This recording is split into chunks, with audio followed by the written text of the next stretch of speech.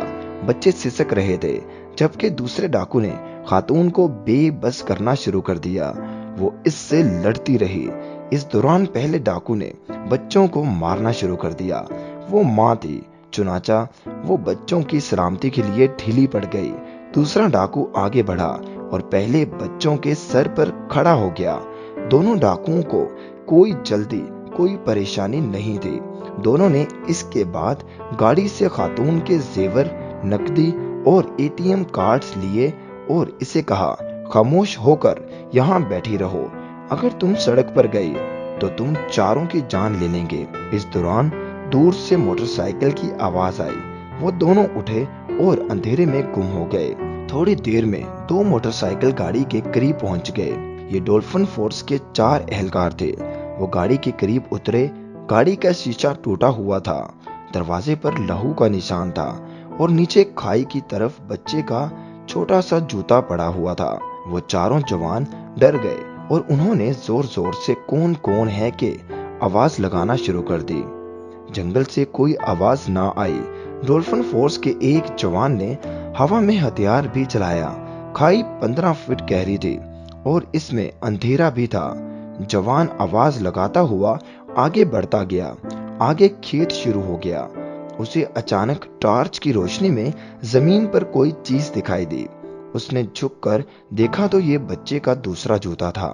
وہ آگے بڑھنے لگا۔ اس دوران اسے کسی عورت کی ڈری ہوئی، سہمی ہوئی آواز، اللہ کا واسطہ ہے ہمیں جان سے نہ مارو، ہم کسی کو کچھ نہیں بتائیں گے۔ وہ آواز کی طرف دوڑا اور پھر سامنے کا منظر دیکھ کر دہل گیا۔ سامنے کھیت کے کنارے ایک خوف زدہ عورت بیٹھی ہوئی تھی۔ اس کے کپڑے پھٹے ہوئے، جسم پر خراشیں تھیں اور 3 خوف زدہ بچے اس کے ساتھ لپٹے ہوئے تھے۔ عورت نے بچوں کو اپنے دونوں بازوؤں میں جکڑا ہوا تھا۔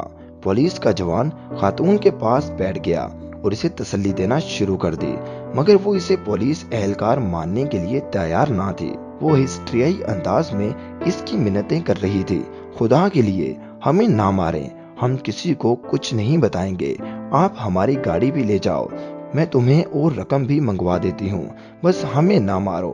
پولیس اہلکار کی آنکھوں میں آنسو آ گئے۔ اس نے اسے کہا، بہن آپ پریشان نہ ہوں، میں واقعی ہی پولیس اہلکار ہوں، لیکن وہ اسے پولیس اہلکار ماننے کے لیے تیار نہ تھی۔ اس دوران دوسرے اہلکار بھی آ گئے۔ بچے انہیں دیکھ کر مزید سہم گئے اور انہوں نے ماں کو جکڑ لیا۔ ماں انہیں بار بار کہہ رہی تھی، تم آنکھیں بند کر لو اور کلمہ پڑھو۔ وہ خود بھی کلمہ پڑھ رہی تھی، لیکن بچوں کی زبانیں وہ آنکھیں بند ہونا بھول چکی تھیں۔ وہ پتھرائی ہوئی آنکھوں سے پولیس اہلکاروں اور ٹارچ کی لائٹ کی طرف دیکھ رہے تھے۔ پولیس اہلکاروں نے وائرلیس پر کنٹرول آفس کو اطلاع دے دی۔ پولیس متحرک ہو گئی۔ خاتون SHO کو بھی بلوایا گیا۔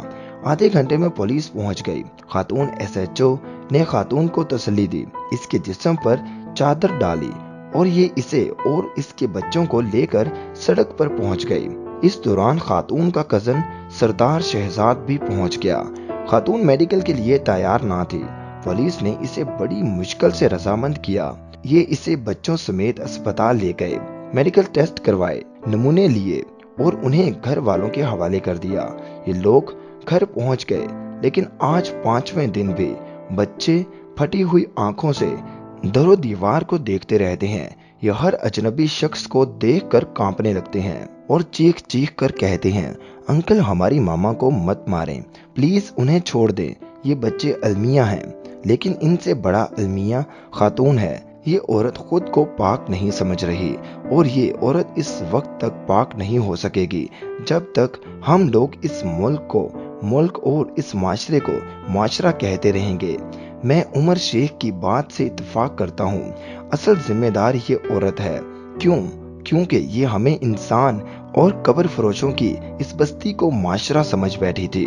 یہ بڑی بیوقوف تھی، یہ سمجھ رہی تھی اسلامی جمہوریہ پاکستان میں بھی انسان بستے ہیں اور یہ انسان عورتوں کو عورت نہیں ماں، بہن اور بیٹی سمجھتے ہیں۔ یہ سمجھ رہی تھی اس ملک میں لا بھی ہے۔ چنانچہ یہ اٹھی، بچوں کو لیا اور رات کے وقت لاہور سے گجرانوالہ روانہ ہو گئی، اور یہ بھول گئی یہ ریاست بے شک مدینہ کی ریاست ہے، لیکن اس میں حضرت عمر فاروق رضی اللہ عنہ نہیں۔ یہاں عورت تو عورت، بچے بھی محفوظ نہیں ہیں۔ یہ عورت کتنی بیوقوف تھی، یہ درندوں کے اس غار کو معاشرہ سمجھ بیٹھی تھی۔ دوستو، جب تک اس عورت کو انصاف نہیں ملے گا اور اس کے ساتھ زیادتی کرنے والوں کو سزا نہیں ملے گی، تب تک ہم لوگ خاموش نہیں بیٹھیں گے۔ اللہ حافظ۔